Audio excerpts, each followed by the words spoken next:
franchises, because where, you as a franchisee, you have the name and there's certain things you're supposed to do, but each franchise gets to operate and run however the franchise owner wants to run and operate it. And I was like, that's a great analogy. That's interesting too. One of the franchise, huh? I think sometimes that's good, and sometimes I think in this instance, because it's a very serious issue, it needs to be across the board. If they answer yes, do they get their tempo recommend? Yeah, I don't know. Something that's interesting to note about that though is when Steph and I were talking with Eric, who's in Idaho, and it's very similar kind of situation. He was like, how most of the people here are white. Do we even have an opportunity to know how we would act towards people of a different color or of a different race or of a different ethnicity? Because we're not even in a situation in which we have the opportunity to be racist in that way. It's not even presented. Now that may sound odd, but so when you go to do a temple recommend and you have never ever interacted with an African American or any like an indigenous person or any sort of other ethnicity because of it's so homogenous, then I mean, of course you're going to say no, of course I don't, because it's never been presented to you. So that's just something I thought of. It's like, and I think a lot of people in, from what I hear, this is because I'm not in Utah, but from what I've heard from some people is that, the thought is why do we have to talk about racism? We're not racist, but there's not enough different races and ethnicities to honestly even know how you would respond and how you would act. The way we see how we act is on Facebook, which is kind of what we're talking about here, but that's social media. That's not even it is real because that kind of shows an ugly face a lot of times, but when you're with somebody in person, you just don't always see it. And if you do, it's small one-time instance, so you don't have instances to practice those kinds of things. So anyway, it's just a thought that's kind of hard, for people who aren't in so homogenous places. It's funny you mention that because our first dinner, David made that comment. Mm-hmm. Like growing up in Australia, we had all kinds of names for people, but because I was always around white people, I didn't ever think twice about it. I didn't think that I was saying anything wrong until I came to the States and I was around diversity. And then I was like, oh, that's not appropriate that I've been saying that since I was a kid, but you don't know any better. And I think to your point, where I understand and can create space for that, but that to me is not an excuse. Because if you're telling inappropriate jokes about other races or you feel a certain way, the only difference is you don't have a person, you're not integrated enough to be exposed. So they could be there and you just don't know it until you find yourself in a room full of indigenous people or Black, Hispanic, whatever. That's so interesting you mentioned that, because actually I've talked to people about, we have a lot of Micronesians here where I'm at. I did not realize it when we first moved here. Did not even faze me until we had a Micronesian family move into our branch. So of course then it became like, oh, what, who, like, I don't even know who these people are. And then all of a sudden I'm like, oh my gosh, I go to the grocery store and there's Micronesians all over. Like it's so weird. It was so weird how I did not recognize the fact that there was this, it's actually huge. It's a huge group of people that live here. And I didn't know it. So that makes me wonder too, like how often do we put on these, we don't think about it. And how often do we actually try to go outside of our comfort zone to get to know other people and understand other people? So that's something too. Many times they don't try to get to know who you are. And then they only know you as to what they see as good and what fits into their what fits into what they think they know. And then if there's anything bad, you get lumped into that no matter what. And so there's no, I mean, it's like you don't exist. They don't recognize if you're not there. You're good. You know, their whole concept is I love you, which I absolutely hate. That is the biggest trigger word that I'm like, who are you? You do not know me. Please don't tell me you love me. Hmm. What was our trigger word thing? I said my trigger word is, oh, is there anything we can help you Yeah. with? Please call us. That's a trigger for me. Because when I Yeah. call you, you don't help. So, It's but the, here's the thing I have to say is that, and I might be naive and I'm sticking to it, okay? The thing is, it's that we are supposed to be of God. We are spiritual and righteous people. We are incense, ensign to the world, okay?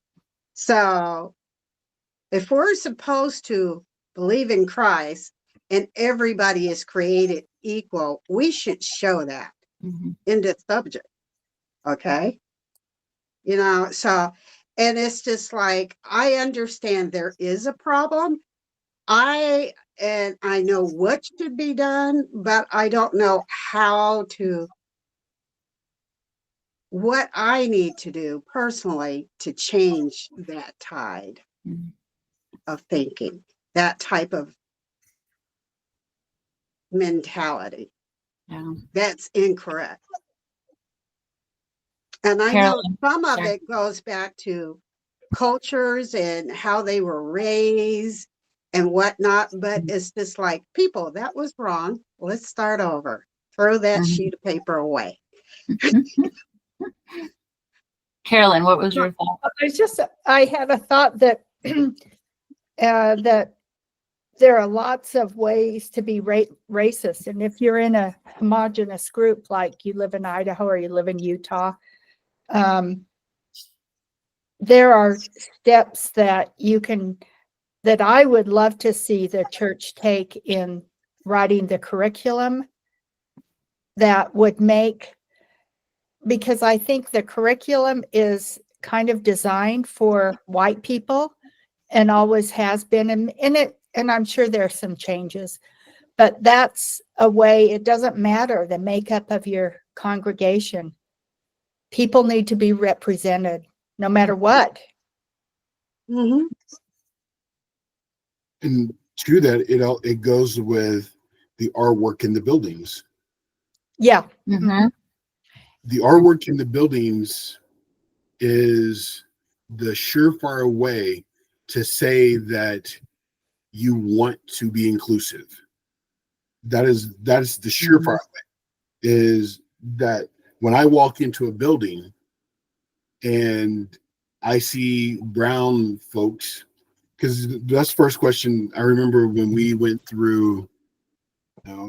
We were in St. George and we went to the Red Cliffs Temple opening, and Ellison was running around counting how many pictures of Jesus, but we were doing that to keep him preoccupied so he wouldn't drive us crazy. But Nora was counting how many pictures that they had of Black people. And I told her that, she was kind of looking, I was like, it's important because I remember this years ago when we had our first Genesis group like picnic, and everybody was like, well, you need to say something. I'm like, well, I wasn't really prepared to say anything. I just wanted to come and eat like everybody else. And I made the comment that everybody wants to feel comfortable. I was like, as a Black member, I realize and I accept that I am a sprinkle of pepper in a sea of salt. Mhm. But that doesn't mean that I don't want to be comfortable when I come worship. You can go to any ward around the country, and that doesn't, just because, in your case, just because you're white, doesn't mean when you walk in, you're going to feel comfortable or feel welcomed. And to Stephanie's point, I think that is what we're missing. We're missing, we have a sign that says visitors welcome, but do you make people feel welcome when they walk in the door? Or do you just make them feel like, oh, just another body? Hey, nice to see you. Go ahead, Marion. um, I come from one of those wards Mhm. and have discovered this year. I don't know how to express this well. It's my intent has always been good. Mhm.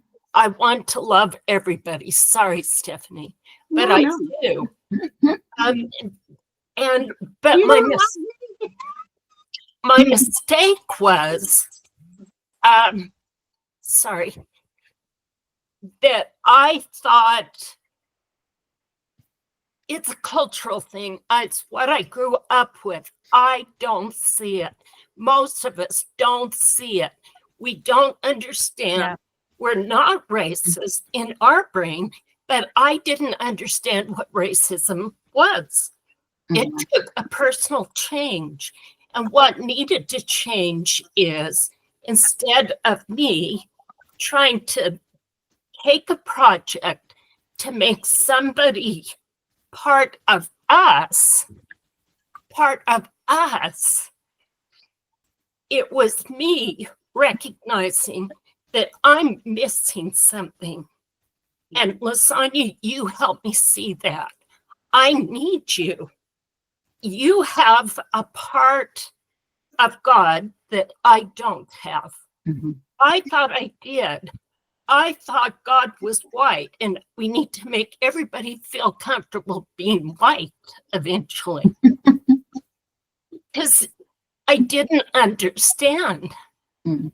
Now, and back to your point, Ramesus, about the temple interview. No, the answer is going to be yes, I'm not racist. I don't care how they word it. It's because they don't know what they don't know. Exactly. And I don't know what it's going to take to change that, because their hearts are good. These are good people that want to love everybody. Everybody's a child of God. That's accepted. They don't get that they've grown up with the leaders are white. God is white. Mhm. But that's wrong. That's wrong. I don't know how to change a paradigm of 200 years, whatever it is, with white people to look at things differently. It goes back to my Relief Society lesson, where I was bringing up carefully some issues that I had learned. Across the board, we're not racist. And I can't tell them that they are. Only God can tell them that they are. And He's the one that needs to help them understand why. I can't. Only if they want to.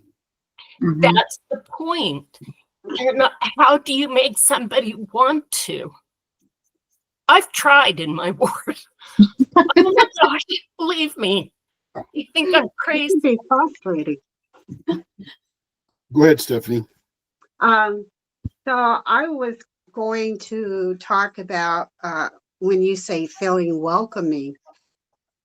And when I went to Nebraska, now I don't care if they don't want to talk to me. I, even in my own ward, I will go up. Hey, how you doing?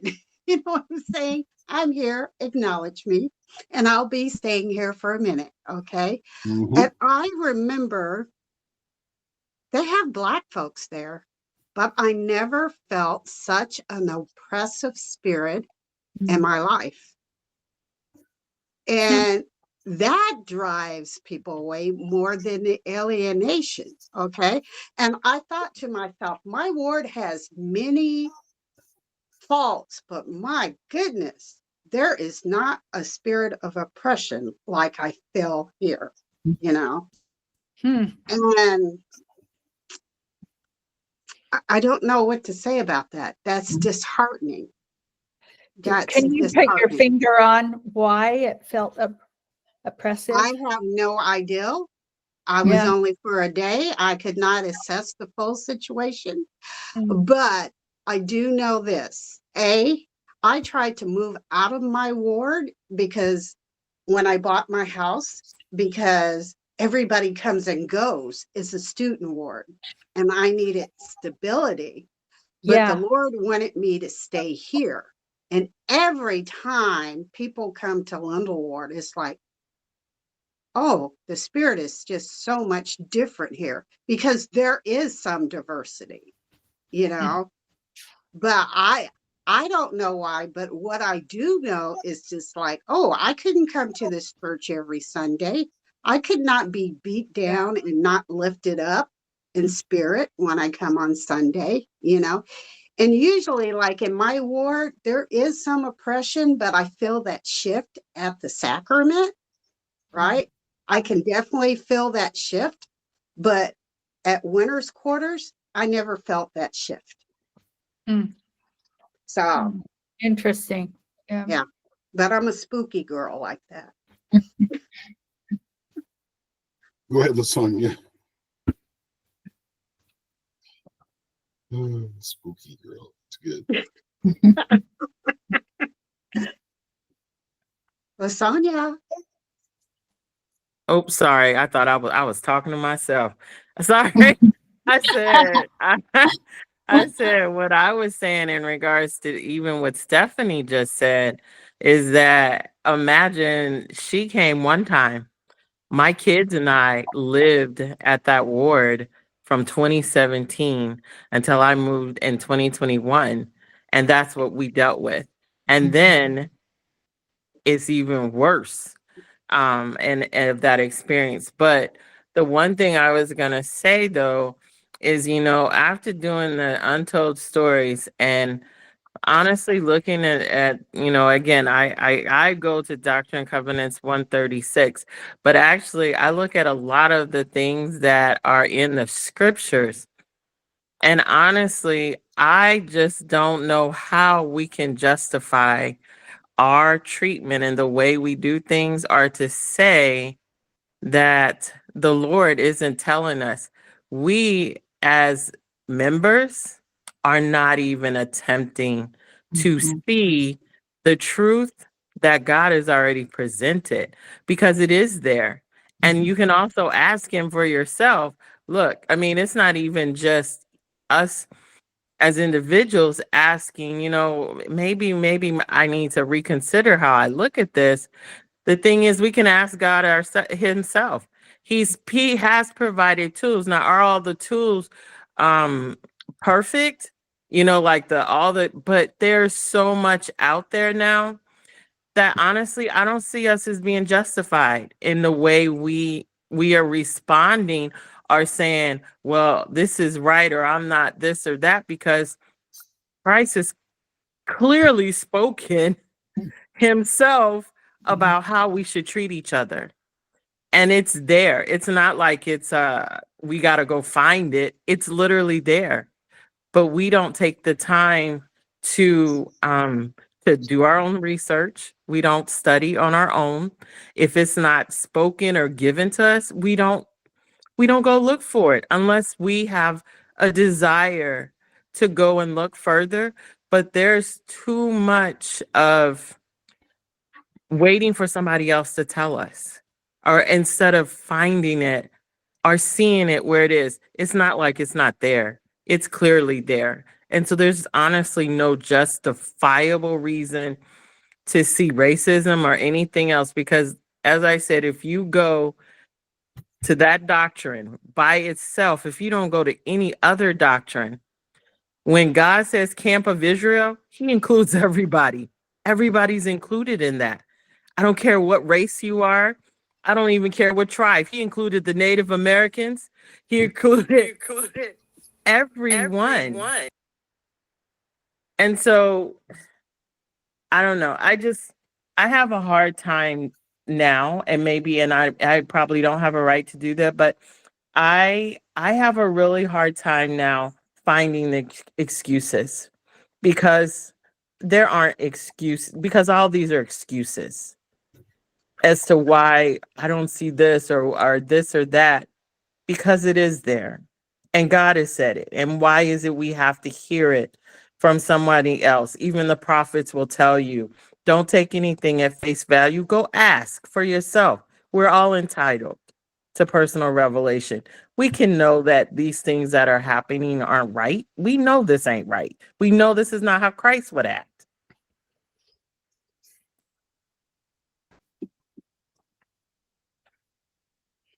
Yeah. Sorry, I was just gonna go ahead and say, I mean, we do in the scriptures, it says over and over again, we have the answers. I think the other thing I look at is even biologically, like there's no question that we create categories. Like we start out as young children and that's what our brains do. Like you don't even have to ask yourself, do I create my own category that excludes everybody else? Yes, you do.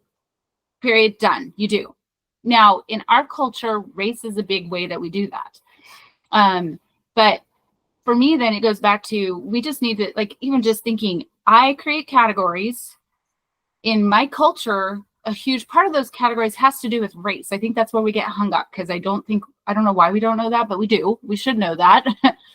And therefore, we should go to God. I know I create categories. I know that within these categories, I exclude people. Can you help me see and figure out how I can,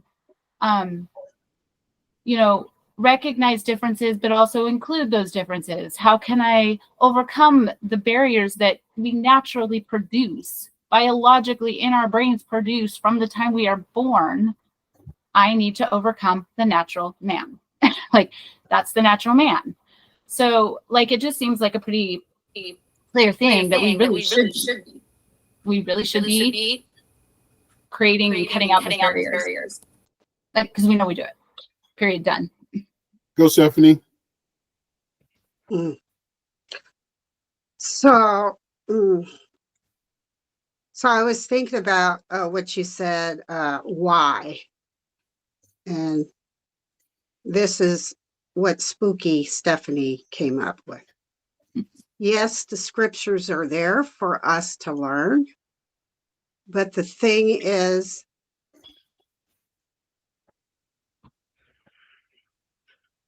they're not learning by the Spirit. Because if they were listening to the Spirit, their hearts would be softened. Mm-hmm. And that's why I felt the spirit of oppression, because they were actually blocking the Spirit, not listening to.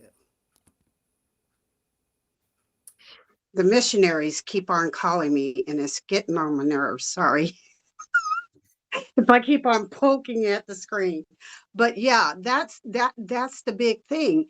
And I think that's the answer. How can we turn our hearts? And the thing is maybe we just, like, every prayer and fasting we do is just like, Lord, help them listen to the Spirit more. Because you can read the Bible all day long, but unless the Spirit testifies to you, you won't know of the truth. You can read it. I mean, I can read how to build a television, but can I do it? No. I need someone to help me do it, and that would be a technician or the Holy Spirit. But that was a side thing. But anyway, but no, it's the lack of listening and following and feeling and understanding the Spirit. And also, I feel it's important when you raise your kids, you need to teach them how to listen to the promptings and how to discern. Yeah. And this is my platform, and I'm going to stand on it. And I don't care. It's the gospel of Stephanie. But the number one gift of the Spirit that we should have is discernment. Okay? If we can't discern a true and false spirit, then why are we in the church? So. I think it's not about discernment of being able to know. I think, to what Rachel was saying, it's the natural man. you instinctively know. I'm going to use, we'll go political for a second. How can you, with a straight face, say that people who don't look like me, who came to this country and they're undocumented, they have to go, when everyone who is in this country at some point in time, majority of them were here and they were undocumented? And here, the issue I have is when I talk to people and I hear people say white, brown, black, purple, whoever, they be like, well, they got to do it the right way. And I'm like, there's no such of doing it the right way. It's easy to say do it the right way when you're already here. But in reality, the right way is, you shouldn't say America is a land of opportunity for anyone. Everyone's welcome. And then when people start coming and say, well, we don't want you. I liken that to the gospel. We say the gospel's for everybody, but then we don't treat them with the same love and nurturing that someone who looks like me or who may act like me, we give. And I understand what you mean by that, Stephanie. I was years ago, I was on a trip to Chicago and I was like, I'm going to church. Like, I'm going to go to church. So I took one of the cars and I went to church. And when I walked in, I was like, this is what this feels like. Because growing up in Arlington, I knew everybody, even my home ward, but I could go to any of the wards. And because I knew people, I felt welcome. But I've had people say that they didn't feel welcome when they come to church, when they'd be visiting. And I walked in and I didn't feel welcome. And the irony is that 70% of it was BIPOC. And so that was hard because I'm like, I finally go to a ward that's not the Polynesian wards are bad, but I mean, talking about black and brown people, black and Hispanics, and nobody said a word to me. So after sacrament, I just got up and left. Because I was like, well, I mean, I was only there to take sacrament anyway, but I was like, I didn't feel welcome. And I think it's cognitive dissonance that we're dealing with. You see someone get mistreated,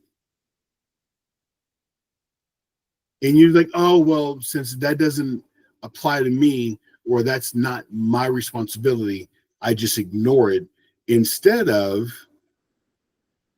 they're a brother and sister, regardless of what they look like, what they believe.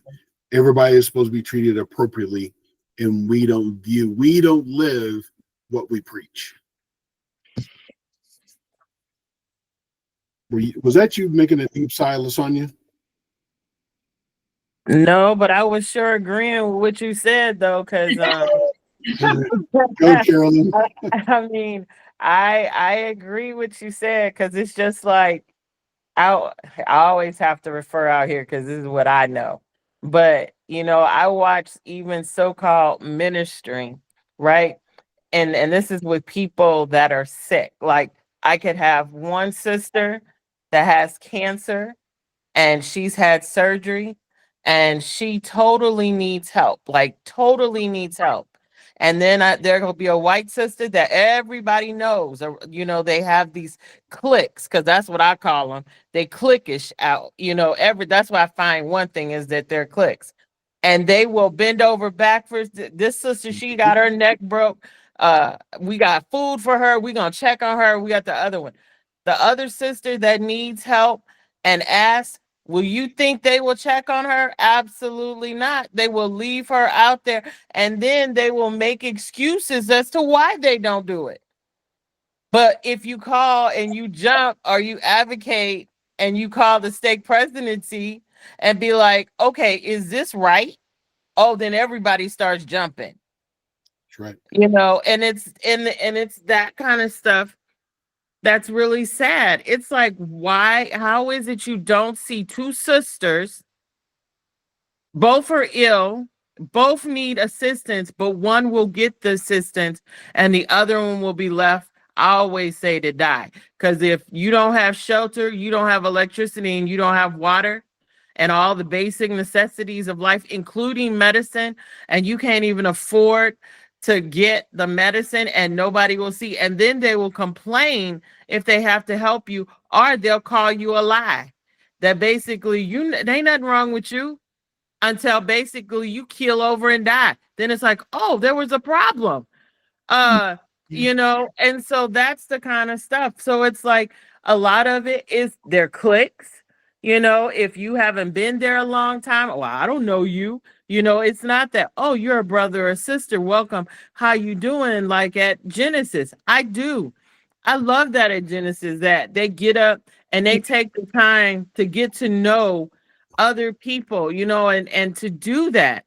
But in these wards, they don't care. Like they're so comfortable that it's just sad and it's sickening, and it's just at a point where you're like, look, I can't go sit here and smile in your face, because that's being a fake, and I can't be a fake.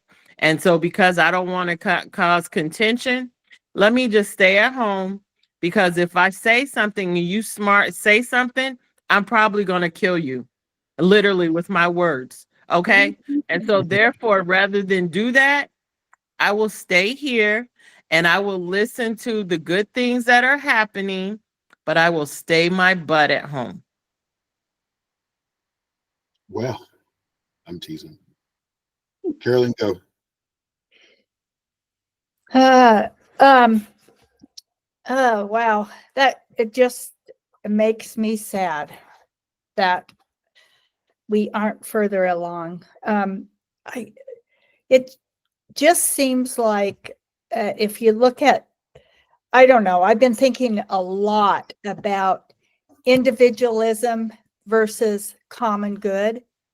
And I just think our church, in some ways, I don't want to be critical, but I'm going to say our culture is so individualistic. And I just want to figure out a way for myself to just have the focus on the common good. And I'm not sure how to do that, because I am very steeped in an individualistic culture. And I think Zion, it's going to be common good. We're going to be brothers and sisters. And if somebody is hurting, we're all hurting. And if somebody needs help, we've got to do it. And, I've got a long ways to go, but I just see that as such a root of the problem. And the other problem is there's no sense of acknowledgement, that even if they know that something isn't right, they won't acknowledge it for whatever reason. It's like, okay, so something may be wrong. Okay, let's acknowledge this, have the conversation, and let's move on and figure out how we can work through it. Yeah. But even if they know that something is wrong, or know that something wasn't handled the way it should have been handled, it's like, we're not going to acknowledge that. We're not going to say we did something wrong. Are you kidding? And then it causes further harm, and you're asking the question, and then they want to come back and ask you to do certain things, and you're like, do you realize the harm that you just caused? Yeah. You've had lots of experience with that, Lasagna, huh? It sounds like. Oh yeah, it's still happening, but it's just at a place where you have to just be like, okay, I just have to work through this and just keep moving, because if not, you will stay angry. Yeah. And the anger does not help you. It does not help me when I stay angry, because it just eats me. And every time it eats me about something else, but they don't change. You can't force them to change. It's like you're the only one that can decide, I'm going to do what I can do. I'm going to do my part, because if I go to everything that I see that's happening, I'm going to be an angry person. And you know what? It doesn't serve me. And God doesn't, he's like, you know what? You can be angry. And I agree. Look. And I have to go back and be like, well, God didn't deserve anything. And what if he had stayed angry? What if he had said, you know what? These people are so unappreciative and I'm just tired of dealing with this. And I'm not going to get nailed on a cross for any of you, because why? You don't deserve that. You treated me badly. Why should I do that? It would have served neither him nor us. And so that's the only thing that keeps you going, is to just be able to say, I'm going to do what I can do. I don't like what is happening, but I can't change it. I can't change other people, and they don't even see, as somebody said, they still at the beach. I'm mad and they're at the beach. They're having a good time. They ain't thinking nothing about me nor my feelings. They don't care. As long as I have somebody I can vent, look, just let me vent and get it out my system, and then I can move on. And that's what I have to do. That's where Ramesus comes in. That's where Darius comes in. When I can just say, I need to speak my piece. Let me just say what I have to say and get it off my chest. And now I can move on.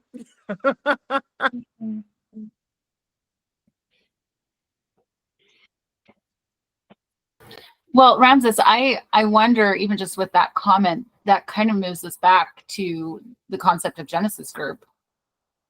I mean, it seems to me like that's really what it's created for. It's created for a space when people, we know they're, in these communities that don't understand, that are in their own growth process, that are still trying to figure this out.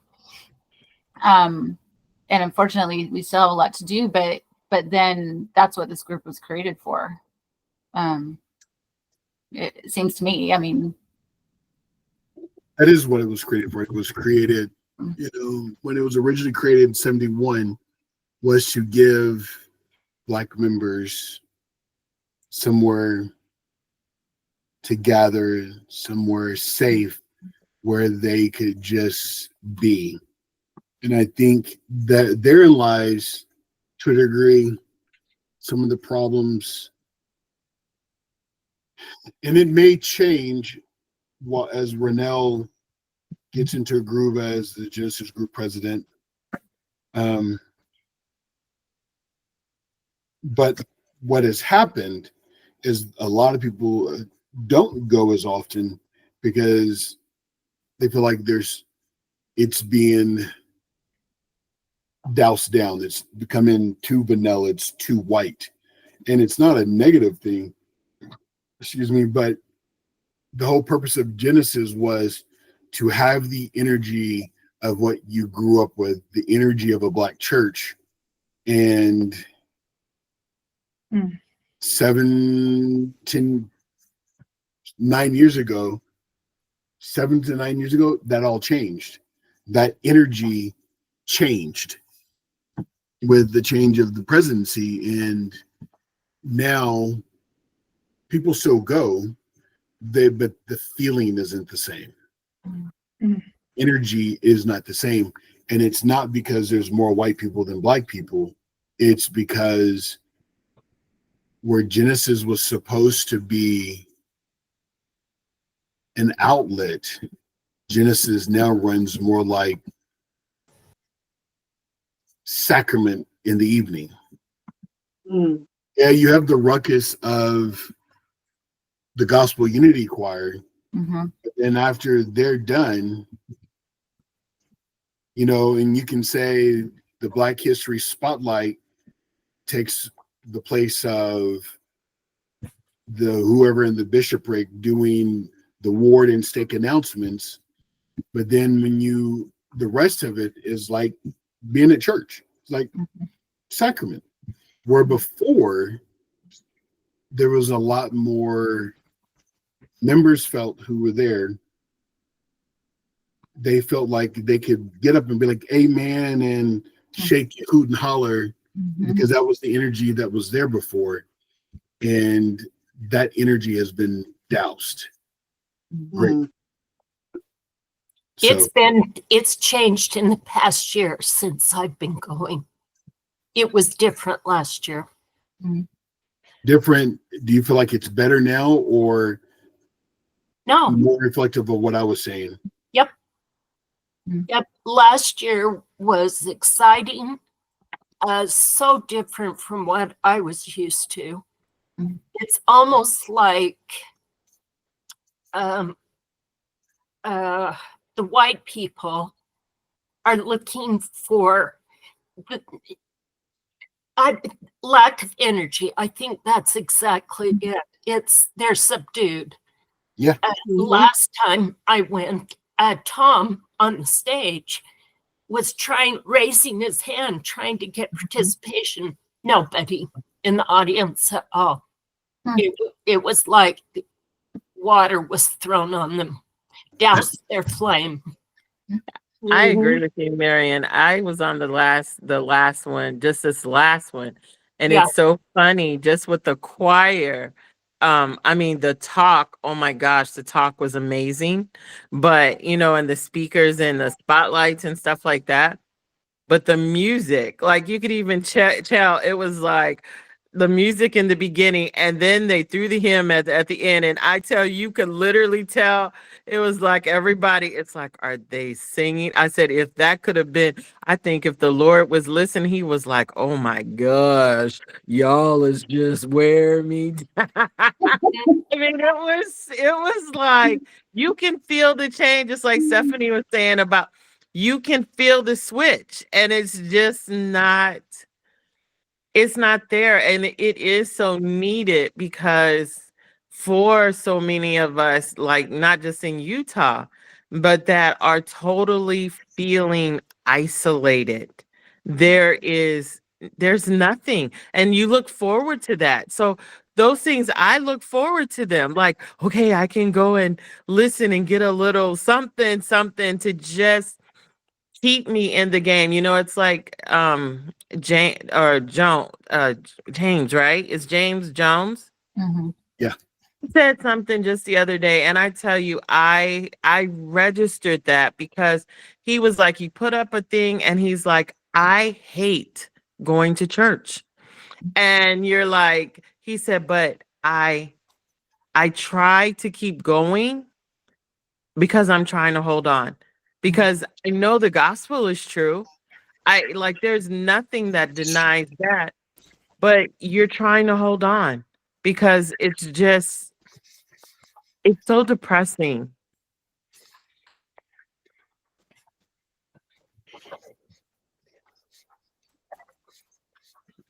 I'm still here. I'm just going upstairs so that Ellison doesn't destroy the house. I think for me, it was a couple of months ago at Genesis. I couldn't go, so I went online to watch. What was disturbing to me that time was the choir. It was all white people except for maybe 2 or 3. And I thought, wait a minute. I had the thought, are the white people coming in and taking over this space? And as the camera panned the congregation, there were very few black people there. It was mostly whites. And I thought, what are we doing? That's when I kind of pulled back and quit going. I thought, this is not my space. We're taking over something that our friends need. And I have felt really bad about it. Well, I think that happened. And I don't think,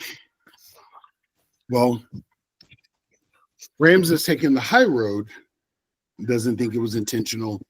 But I do believe that really occurred when, was it the 40th year? This was right after we moved here.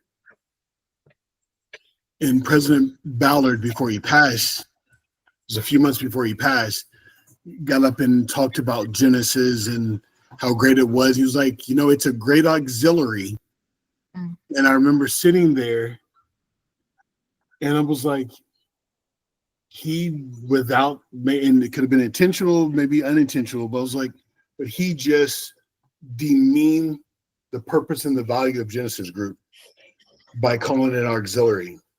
He just took away what Genesis was supposed to be, what it should be, and just basically made it sound like it was like young men going to Sunday school or anything else, instead of giving it the proper attention and moniker that it deserved.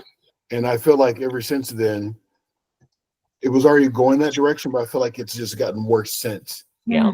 I know Rennell is trying to change that from the things he said, but I just don't know if really, when it comes to Genesis, you don't know who in the leadership who values the Genesis Group. If they think it's valuable. The three apostles, who then later become, two of the three become the presidents of and the prophets of the church, saw value in the Genesis Group, where you just don't know if the current apostles see value in the Genesis Group. And because you don't know if they do, you don't know what really is going to happen. A lot from conversations I've had, a lot of them would just want Genesis to go away. And so if it goes away, then what? Yeah. Let me turn this so you're not getting the glare of. So I want to play devil's advocate a little bit, because I know what people will think when we start talking about the need for Black spaces. So, well, okay, I can't say I know that. I have talked to many people that I think this would be their response. How is it creating unity when we're dividing ourselves? I think that is something that a lot of white people don't understand. I think, well, okay, we say we don't, but honestly, guess what? I went to La Leche League. Like, I think we do understand the need for other spaces for very particular experiences that we are going through, but for some reason, the Black experience seems to be like, it brings up a lot of ire. Like, how can you create unity when you're creating what they would consider disunity? How are you it seems like you're splitting people apart. So I'm just curious how people would respond to that, because I know that is absolutely something that I know does come up in this talk about the need for Black spaces. I'll let Lasagna go and then I'll address that. Okay, so you know that I have to put this in an agricultural aspect, right? So they have all this, this DEI stuff or whatever, and you talk about the division, right? So I look at like a lot of the things that are happening right now, and the bottom line is that I don't see it necessarily as a division, as trying to give people an opportunity that will not get that opportunity. They will be excluded. When I go to agriculture stuff and I hear a lot of the things that are going on, right? There are none of us at the table. None of us is at the table. And when it comes time to being trained or told or be in the know of something that you need to know, you'll be the last to know, because they will not see it as important for you to know. And so, when they're saying, oh, well, you're creating this division and you're doing that, it's not really that you're creating, but you're enabling everyone to have an opportunity to be able to receive the same knowledge or the same respect, the same appreciation. Because why is it that Blacks or BIPOC should be treated any different than white people? Everything is there already for you. For us, we have to impose ourselves. We have to get ugly sometimes about it, because if not, we're left. And I always say this, and I know Darius skipped at me. I say we're left to die. We will be left to die. It's just like you're taking away all of the history of blacks and the things that are going on. Why would you do that? They've put forth the same work. They put the same honor, they put the same effort in everything. Why would you strip their honors and their things because why? They're black, because that's creating a division, but you don't take it away from everybody else. You don't provide the same for everybody else, because the bottom line, it's not equal, it's not fair, and I don't care how they look at it, it isn't going to be. That is the only way, because we'll lose all the time. Just like I'm looking at Omaha Nation right now, all the things you're hurting, you're causing harm. I don't care how you want to look at it. That's causing harm. You're not making space. You're saying we're dividing, we're doing that. But in actuality, you're dividing. You're not giving us opportunity, because you're not going to provide for us. You'll give us what you feel you want to give us. But in the end, we lose all the time. There is no fair. There is no right in any of this.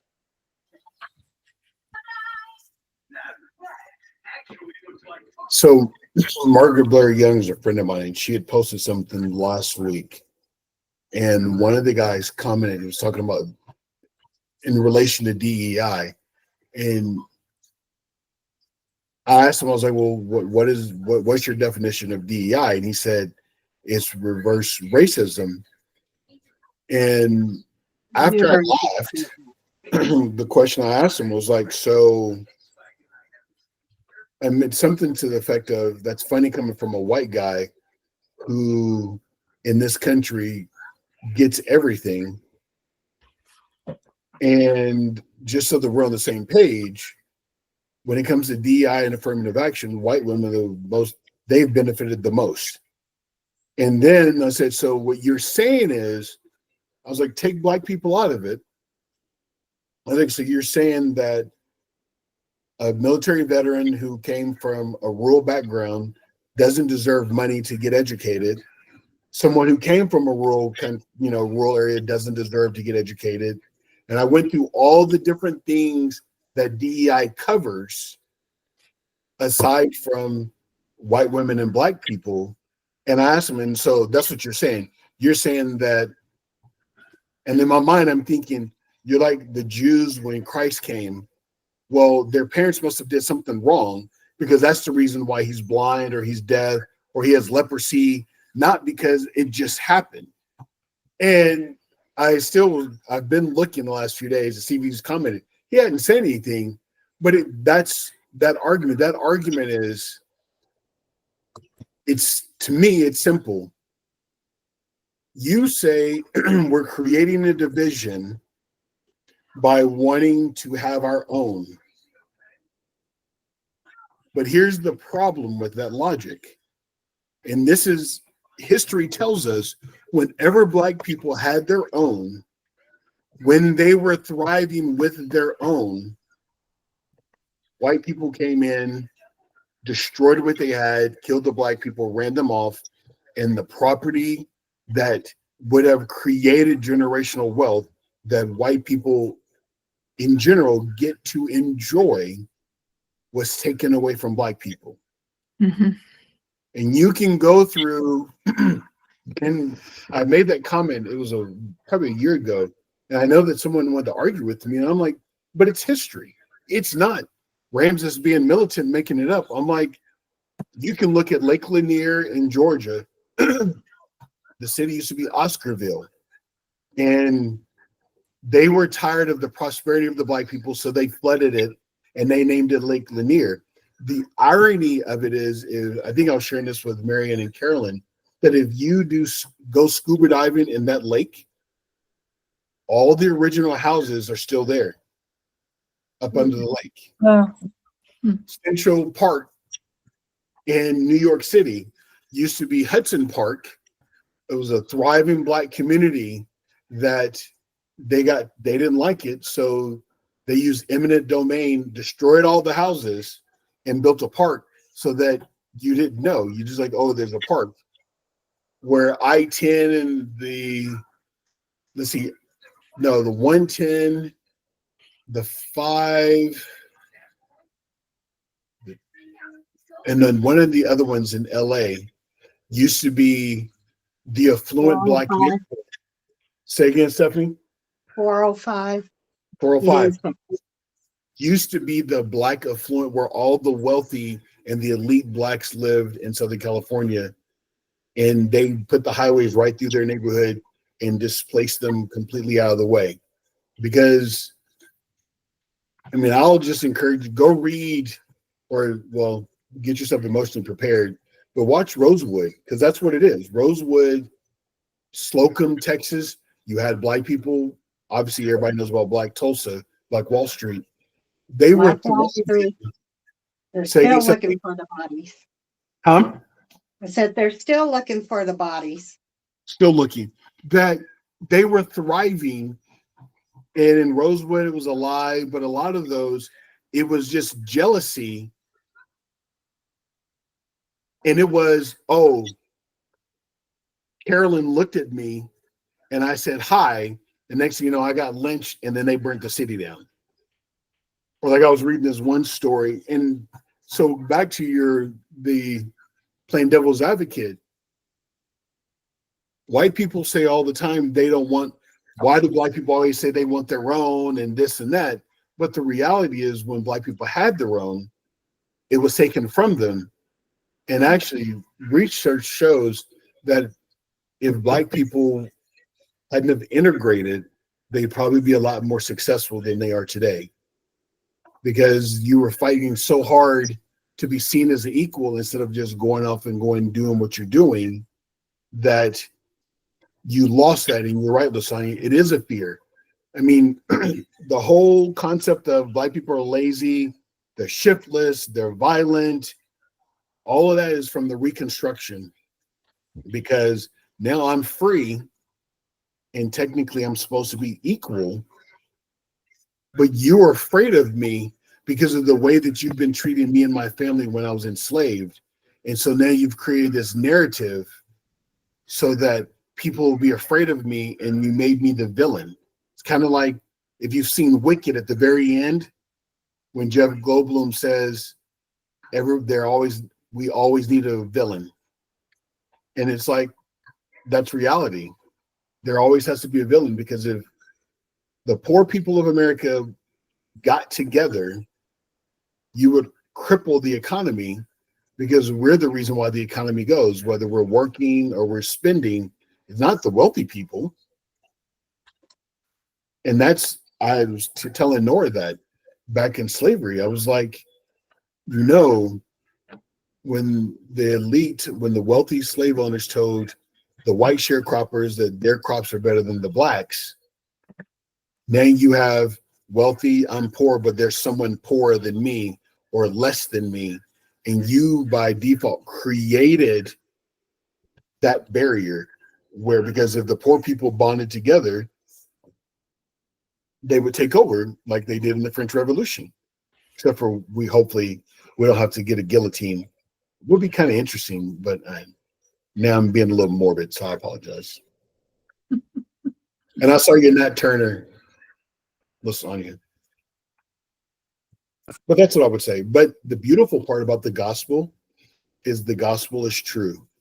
And if church members would adhere to the tenets of the gospel and the natural man could be pushed to the side, we see the blessing of a diverse congregation. Even if you live somewhere that didn't have a diverse congregation, you would be able to appreciate it because everyone has a contribution. Like I posted this morning, where the Department of Defense was removing about Jackie Robinson. And so I've been watching it, so it just ran me hot. And I just made the comment. I was like, every major conflict in the United States, Black people have been a part of that armed conflict, from the American Revolution to today. And for you to take their information away is to minimize the importance of what they did. I'm like, dang it. If it wasn't for enslaved Black people, the United States would be the United States. It'd be the greater Confederacy of America. I'm like, let's not even pretend. It was that 1.2 million influx of Black slaves, even though they were segregated, who helped change the course of the war. But anyway, I'm done talking. I'll be quiet. You're good. And We that's actually- just like the, oh, sorry. no, go ahead. Go ahead. No, I was saying just like so many inventions, so many things came from Black, the things, and they're not even, it's like, how do you realize you wouldn't have that? I'm like you, Ramses. I've just been so appalled by how can you remove history? But one thing I'm learning is you can try to remove history all you want, but history does not go away. And you're gonna answer, like, it's just like this whole thing with Trump right now and everything, the people that voted. I'm like, yeah, when you voted him in, you didn't expect to not have your jobs either. He doesn't even care about who you are. It's like all of you that's now, you ain't got no you worried about your house, how you gonna make your payment, how you're gonna do all these things. It's like, that's the thing. It's like you didn't think, because it's all a greed thing. It's a money thing. That's really what it's all about. And because you put him in knowing that he wasn't any good, you put him in anyway, and now you're reaping. And so I said, it's called the law of the harvest. You reap what you sow, and everybody gonna reap, and everything rolls downhill. So there ain't nobody gonna get out of this boulder. And the sad part is, he ain't even been office but a couple months, and we got 4 years. And food and all of those things, they don't even realize what this man is doing. And it's like, so you know what? Everybody can go ahead and look at it and, oh, this and that everybody gonna reap this one. Everybody gonna reap it. Whatever he's doing, they gonna all reap it. It's funny you say that. Go ahead. I'll be quiet, and then I'll say what I'm going to say. Okay, so it goes back to what I said before, especially with Christians. It's like you have to have the gift of discernment. And despite what he says, you look at his actions. And if you can't tell that was the devil right there, I don't know what to say to you. Well,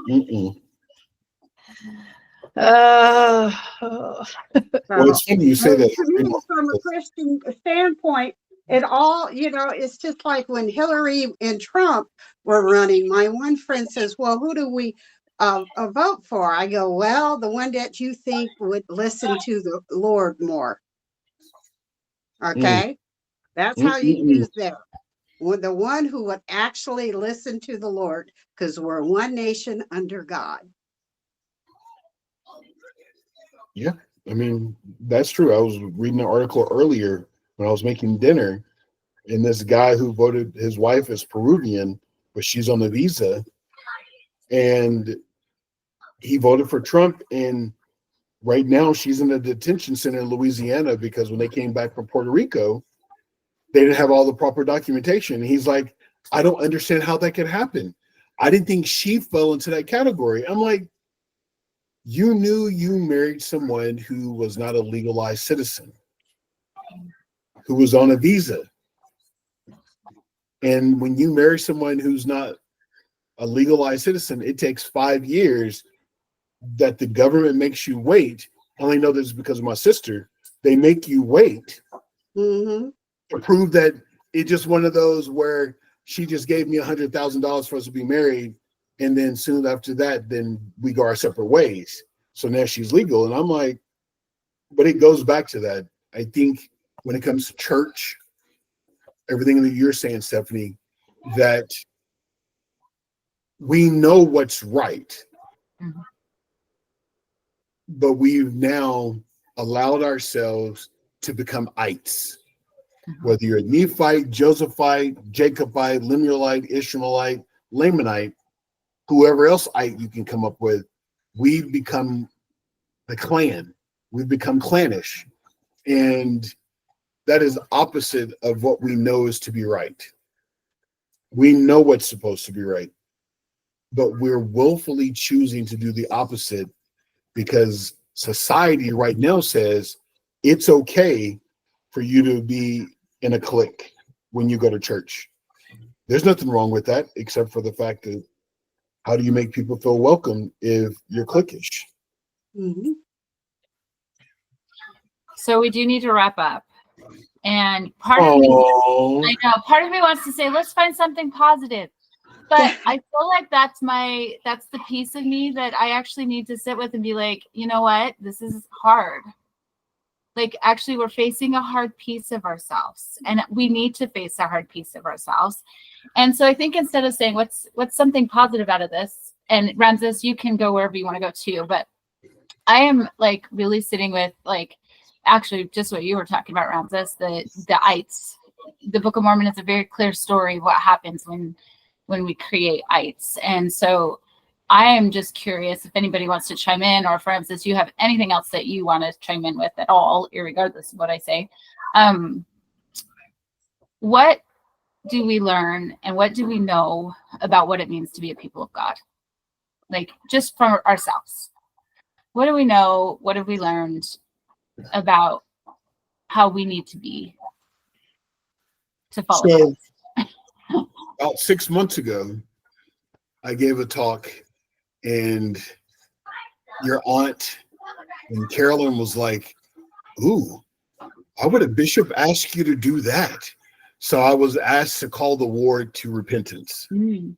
He didn't say, "I want you to focus on this gospel principle when you're calling them to repentance. I want you to call my ward to repentance."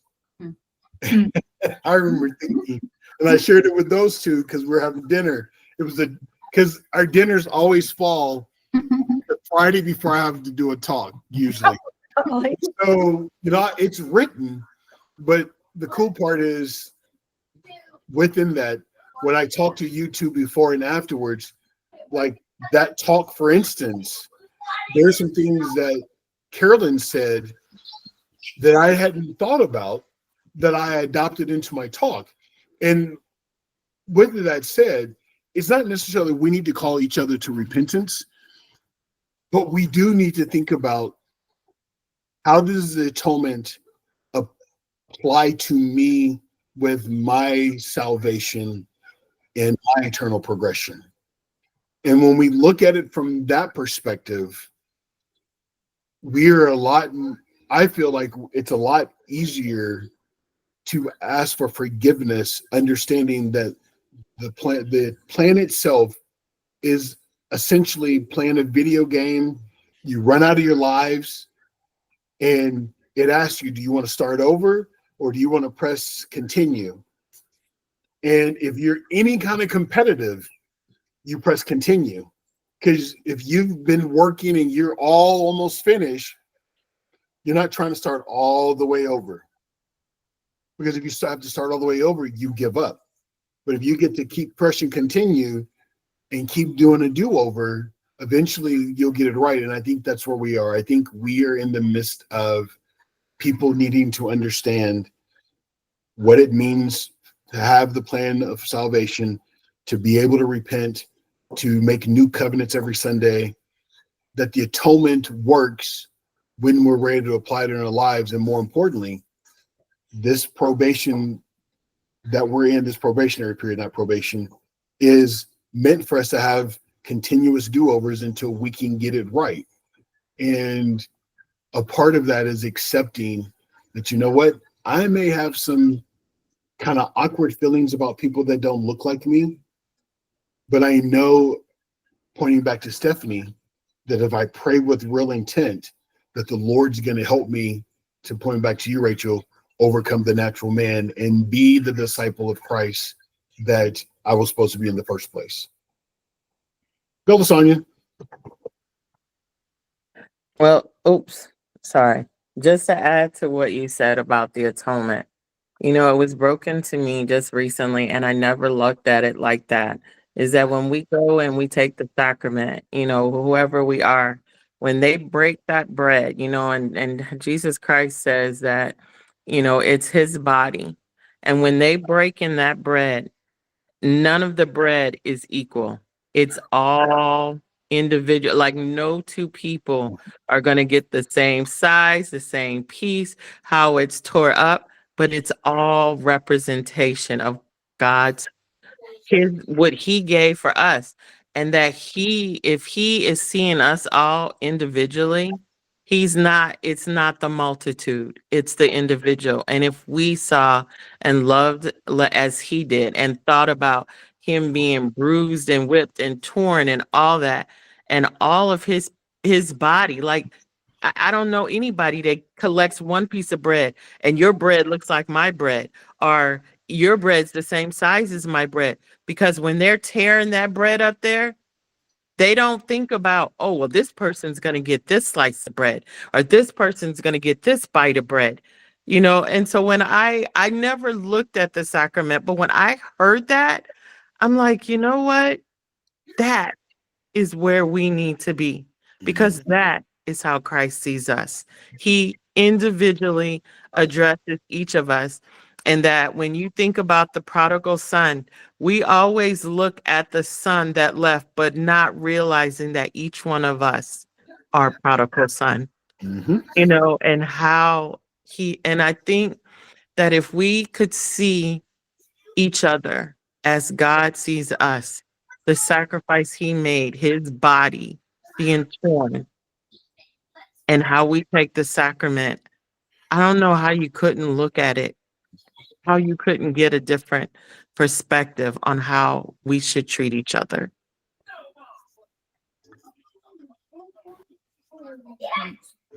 Anybody else? Last words? Well, what a lot of great wisdom.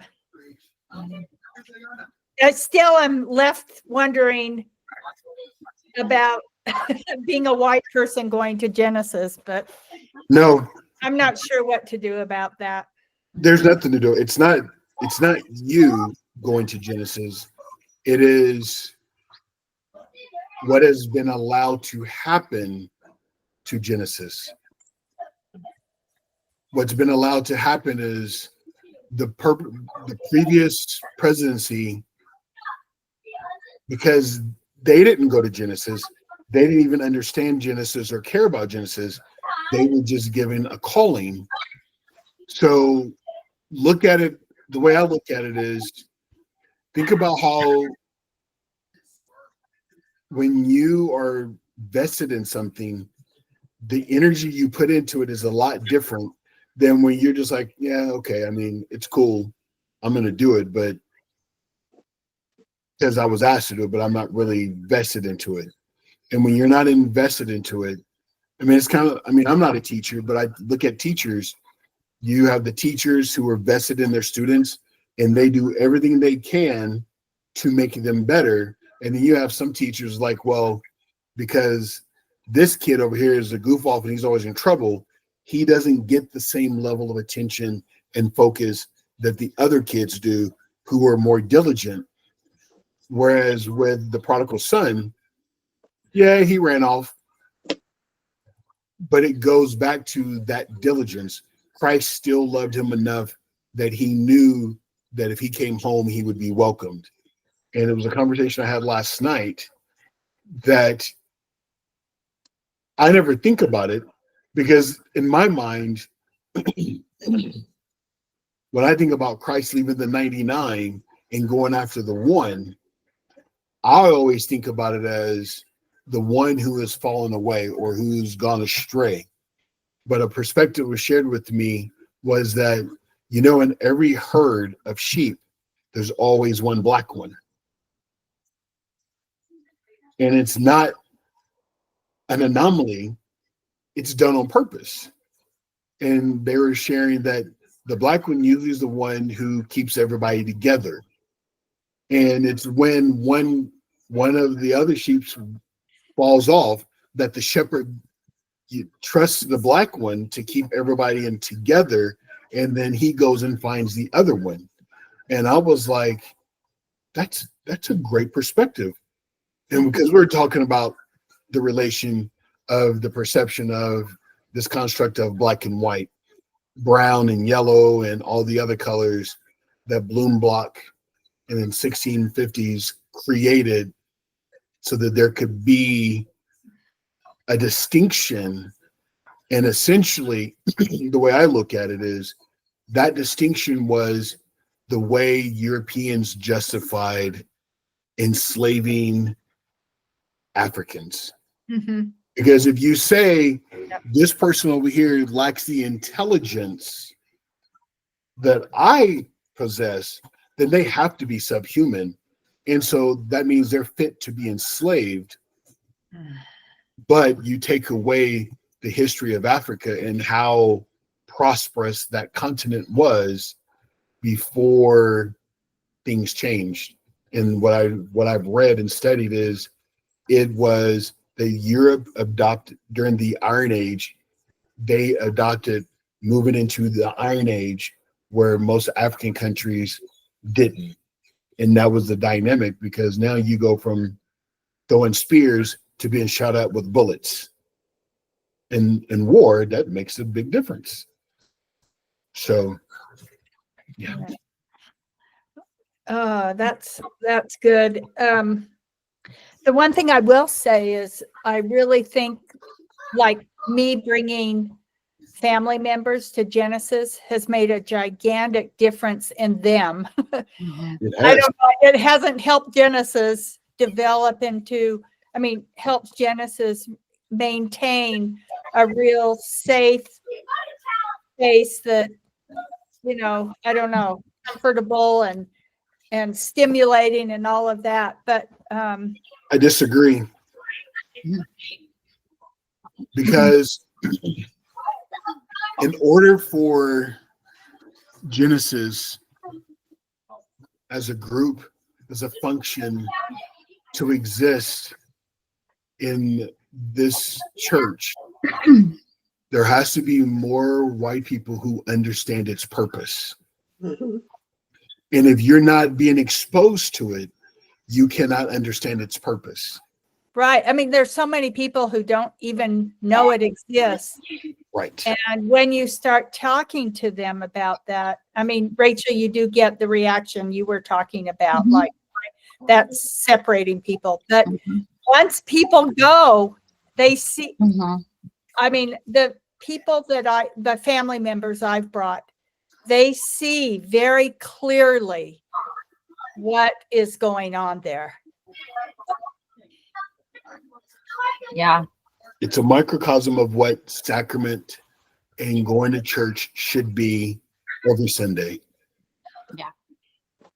Because one of the things that I used to, and I still talk about, is when you think about church, the culture, it wants to be exclusive, but the gospel is inclusive.